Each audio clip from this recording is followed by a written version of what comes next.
Mr. Bean is a comedy genius. Not literally, of course. He's barely even a genius at all. In fact, he's probably borderline evil, selfish, lazy, stupid, reckless, dishonest, immature. But the genius part is how he transcends all of that. Mr. Bean was designed as a child in a man's body.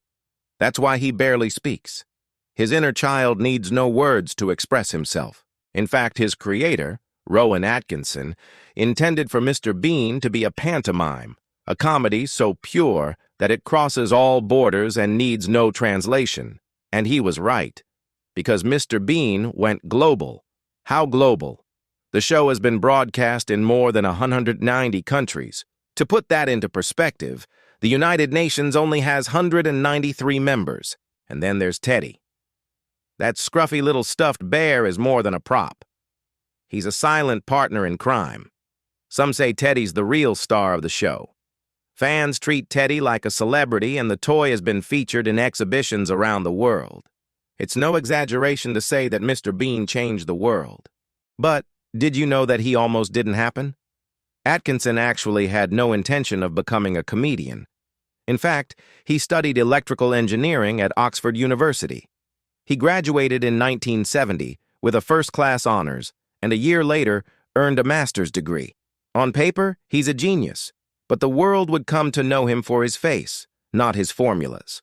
He started doing it while working as a graduate trainee in the automotive industry. He joined the Royal Shakespeare Company in 1976 and spent 5 years honing his craft. Then he landed a gig on the BBC show Not Only But Also. This led to the creation of Mr. Bean in 1990. And that's when everything changed. Overnight, Atkinson became a worldwide sensation. But how much of Mr. Bean is Atkinson and vice versa? Well, they're both very similar. But Atkinson is actually quite shy. He's the opposite of Bean. In fact, he once said, "I don't really enjoy being famous," but he's also quite intense, which comes across in the manic energy of Mr. Bean.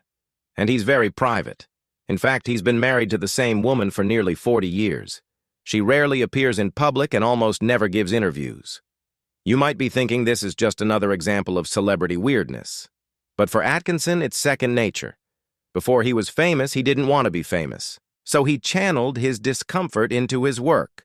And that's why Mr. Bean is so brilliant. The character is famous, but he hates being famous. Did you know that Atkinson is also a serious car fanatic? Yeah, cars are his passion.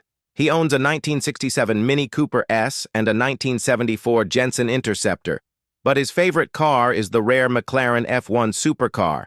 In fact, he crashed one of them twice. He was driving on a wet road and lost control. Luckily, he wasn't hurt.